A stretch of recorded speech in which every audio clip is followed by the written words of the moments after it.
Assalamualaikum warahmatullahi wabarakatuh. Kami dari kelompok 9 akan mempresentasikan hasil diskusi kelompok kami, Big Data Analis.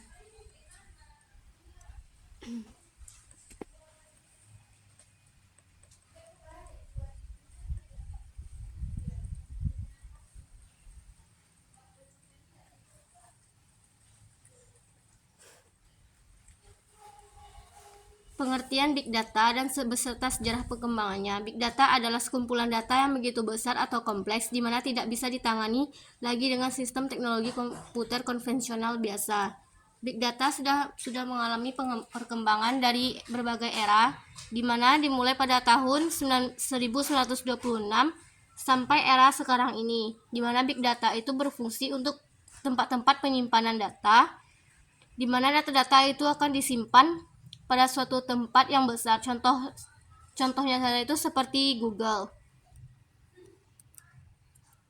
Dan karakteristik Big Data itu sendiri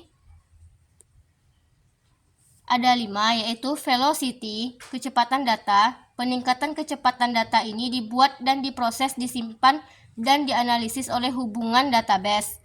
Yang kedua, volume, jumlah data, karena memiliki jumlah data yang sangat besar sehingga dalam proses pengelolaannya dibutuhkan suatu penyimpanan yang besar.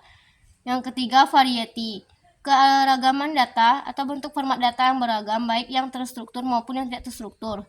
Veracity, tidak akuratan data, memastikan kebenaran data dan banyaknya data yang ada dan dari berbagai sumber. Value, nilai data, mengacu pada kemampuan data dapat diolah menjadi sesuatu yang memiliki nilai. Manfaat Big Data.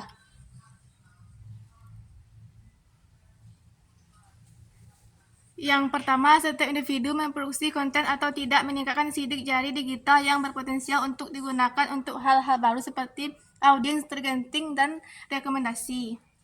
Yang kedua, Big Data bagi industri. Yang pertama, menentukan akar penyebab kegagalan masalah, mengetahui statistik pelanggan untuk meningkat CRM, mendeteksi perilaku tidak diinginkan. Yang ketiga, perusahaan yang memanfaatkan Big Data. Jenis-jenis Big Data.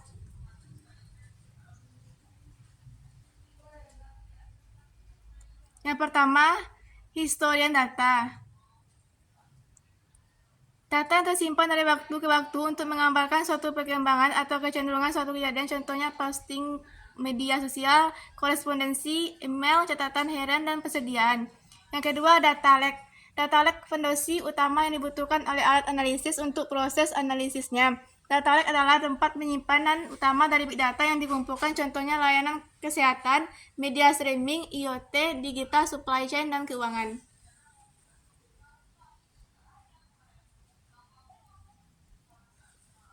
Jenis-jenis Big Data ada 3.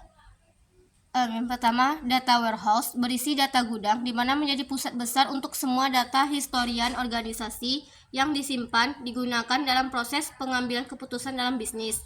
Yang kedua, data mart, untuk mencerminkan letak bisnis secara geografis, di mana masing-masing relatif otonom, contohnya untuk departemen penjualan, persediaan, pengiriman, keuangan, manajemen tingkat atas, dan seterusnya. Yang ketiga, data mining, pengetahuan dan informasi baru dari data warehouse dengan menggunakan kecerdasan buatan AI atau statistik dan matematika, contoh penerapan data mining, analisis kebutuhan pelanggan, profiling pelanggan, target pemasaran. Penerapan Big Data dalam kehidupan sehari-hari.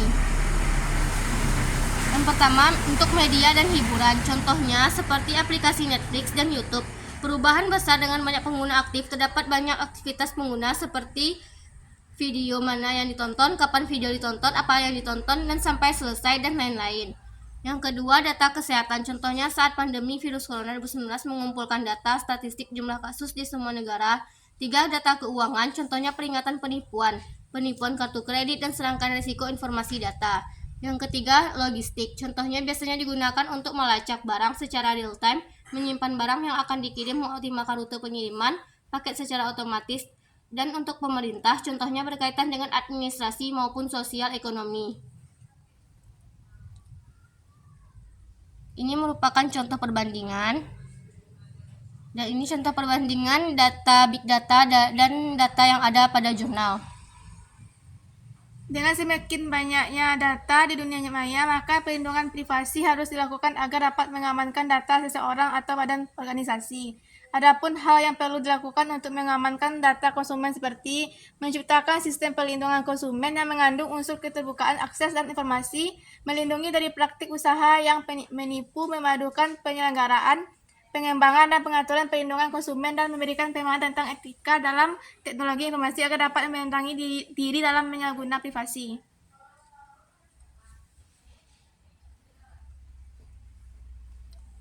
Pemanfaatan big data di Indonesia sudah mulai tumbuh baik di sektor bisnis maupun di sektor publik. Tantangan yang ada saat ini lebih pada bagaimana perusahaan mengoptimalkan data yang dimiliki untuk memberikan dampak yang positif untuk mengatasi pemerintah yang harus memberikan kepastian hukum dan masyarakat diberikan informasi agar dapat membentengi diri dalam penyalahgunaan privasi.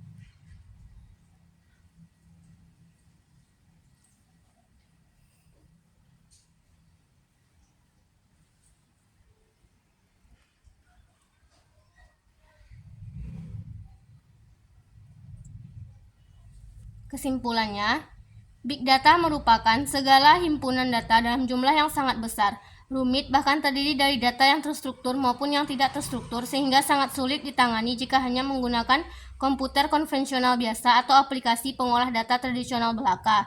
Big data dihasilkan dari sumber seperti media sosial, perangkat seluler, file log, dan server web.